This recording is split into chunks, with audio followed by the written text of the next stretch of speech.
സാറേ, പാകിസ്ഥാനിലെ ഖൈബർ പക്തൂൺഖ മേഖലയിൽ 12 പട്ടാളക്കാരുൾപ്പെടെ 35ഓളം പേരെയാണ് തെഹ്രീക്കെ താലിബാൻ ഇൻ പാകിസ്ഥാൻ എന്ന് പറയുന്ന സംഘടന കൊലപ്പെടുത്തിയത്. എന്ന് പറഞ്ഞാൽ പാകിസ്ഥാൻ ആർമിക്ക് അല്ലെ ഭരണകൂടത്തിന് വലിയ തിരിച്ചടിയല്ലേ? ഇതിൻ്റെ അകത്തൊരു തിരുത്തുണ്ട്.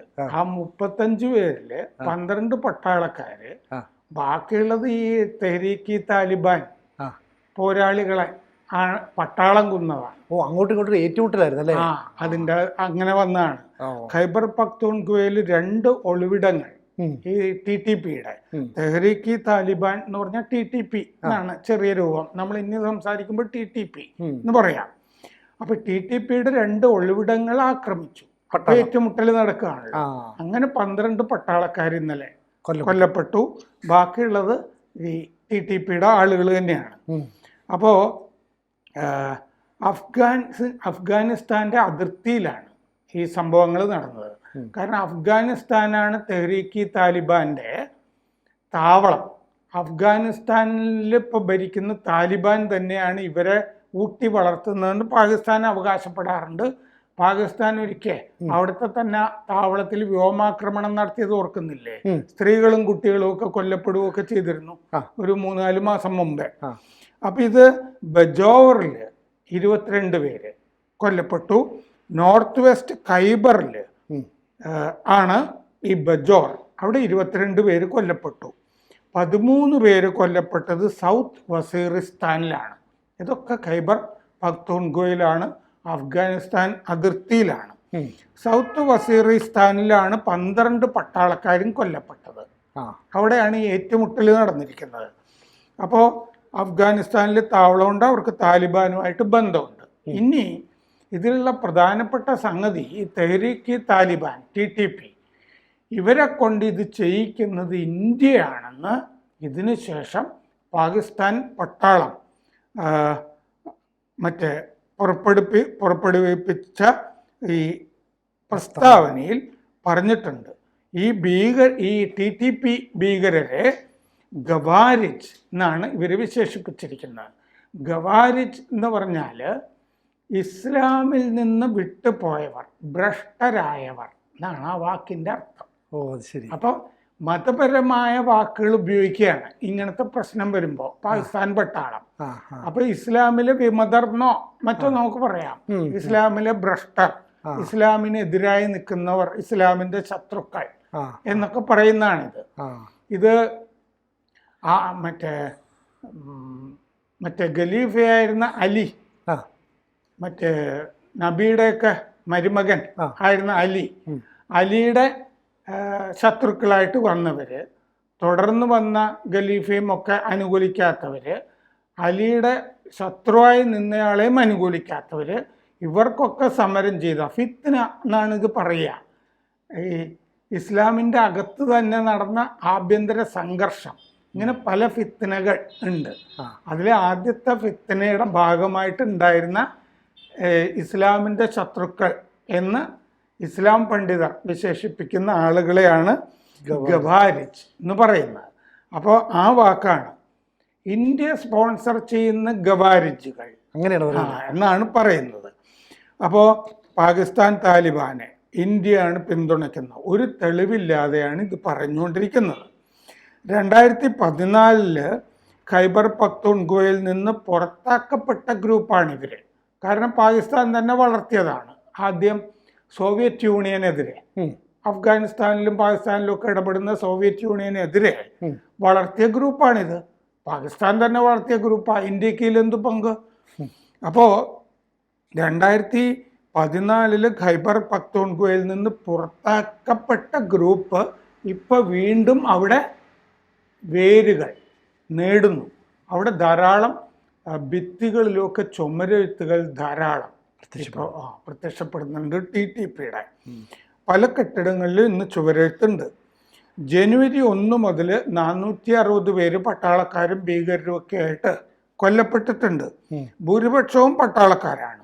ഖൈബർ പക്തൂൺഖ്വയിലും ബലൂചിസ്ഥാനിലുമായിട്ട് കൊല്ലപ്പെട്ടവരുടെ കണക്കാണ് ജനുവരി മുതൽ ഇപ്പോൾ സെപ്റ്റംബർ വരെ. അപ്പോൾ ഫിത്ന അൽ ഹിന്ദുസ്ഥാൻ എന്നാണ് പാകിസ്ഥാൻ ഈ ആക്രമണങ്ങളെ വിശേഷിപ്പിക്കുന്നത്. ഫിത്ന എന്താണെന്ന് ഞാൻ പറഞ്ഞല്ലോ. അതെ അതെ, ഇസ്ലാമിൽ നടന്ന സംഘർഷമാണ് ആഭ്യന്തര സംഘർഷം. ഇത്. ഇന്ത്യ ഉണ്ടാക്കുന്ന ഫിത്ന അൽ ഹിന്ദുസ്ഥാൻ, അങ്ങനെ പറയുന്നത്. അങ്ങനെയാണ് ഇതിനെപ്പറ്റി ഇപ്പോൾ പറയുന്നത്. അപ്പോൾ Inter services public relations ISPR, ഇതാണല്ലോ പട്ടാളത്തിൻ്റെ പബ്ലിക് റിലേഷൻസ് വകുപ്പ്. അവരാണ് ഈ പ്രസ്താവനകളൊക്കെ ഇറക്കുന്നത്.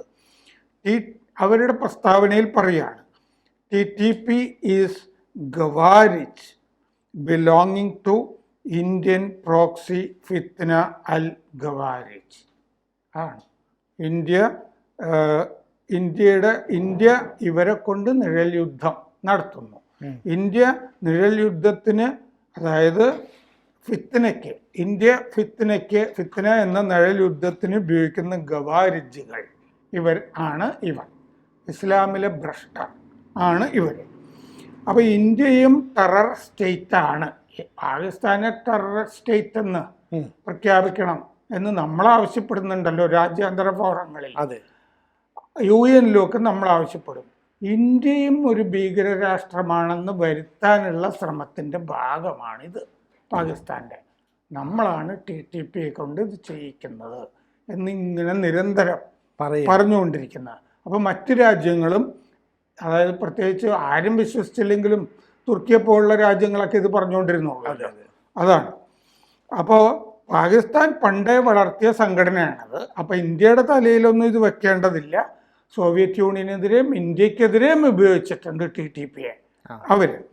അപ്പോൾ സൗത്ത് വസീറിസ്ഥാനിൽ ഈ മിലിറ്ററി കോൺവോയ് അതായത് പട്ടാള വാഹന വ്യൂഹത്തെ ആണ് ആക്രമിച്ചത്. നമ്മൾ സൗത്ത് വസീറിസ്ഥാനിൽ കൊല്ലപ്പെട്ടു എന്ന് പറഞ്ഞില്ലേ 13 പേര്. അപ്പോൾ അത് പട്ടാള വാഹന വ്യൂഹത്തെ ആക്രമിച്ചപ്പോഴാണ് സംഭവിച്ചത്. അപ്പോൾ പുലർച്ചെ 4 മണിക്കായിരുന്നു അത്. 2 വശത്തു നിന്നും ഈ TTP വെടിവെച്ചു. 12 പട്ടാളക്കാർ ഷഹാദത്ത് പ്രാപിച്ചു എന്ന് ഇവർ പാകിസ്ഥാൻ പറഞ്ഞിട്ടുണ്ട്. എന്ന് പറഞ്ഞാൽ രക്തസാക്ഷിത്വം, സുഹൃതാക്കളായി എന്ന് മാപ്പിള ലഹളക്കാലത്ത് പറയുമായിരുന്നു എന്ന് പറയുന്ന സംഭവം. സെപ്റ്റംബർ 2-ാം തീയതി ISPR ഇതിനു മുമ്പ് പുറപ്പെടുവിച്ച പ്രസ്താവനയിലും പുലർച്ചെ ഗവാരിച്ച് ബിലോങ്ങിങ് ടു പ്രോക്സി ഫിത്ന അൽ ഗവാരിച്ച് എന്ന് പറഞ്ഞിരുന്നു. ഫെഡറൽ കോൺസ്റ്റാബുലറി ഹെഡ്ക്വാർട്ടേഴ്സ് ബന്നുവിൽ ആക്രമിച്ചു. അതിലും ഗവാരിജ് എന്ന് പറഞ്ഞിരുന്നു. ബന്നുവിൽ നടത്തിയ ആക്രമണത്തിൽ അതും ഗവാരിജ് നടത്തിയിരുന്നു. ഇന്ത്യ സ്പോൺസർ ചെയ്തതെന്ന് അന്നും പറഞ്ഞിരുന്നു. ഗവാരിജ് എന്ന് പറഞ്ഞാൽ റിബലുകൾ എന്ന് പറയാം. ആദ്യ ഫിത്നയ്ക്ക് ശേഷമാണ് ഈ വാക്കുണ്ടായത്. 4-ാം ഖലീഫ ആയിരുന്നു അലി. അലിയുടെ ശത്രു മുവയ്യയുടെയും ആജ്ഞ ധിക്കരിച്ചവരാണ് ഇവർ. മുസ്ലിം വിമതർ, ഇസ്ലാമിൽ നിന്ന് പുറത്താക്കപ്പെട്ടവർ. 4 തവണ ഇന്ത്യയെ കഴിഞ്ഞ ദിവസങ്ങളിൽ ഈ പാകിസ്ഥാൻ പട്ടാളത്തിൻ്റെ PR വകുപ്പ് പരാമർശിച്ചിട്ടുണ്ട് ഈ ആക്രമണങ്ങളിൽ.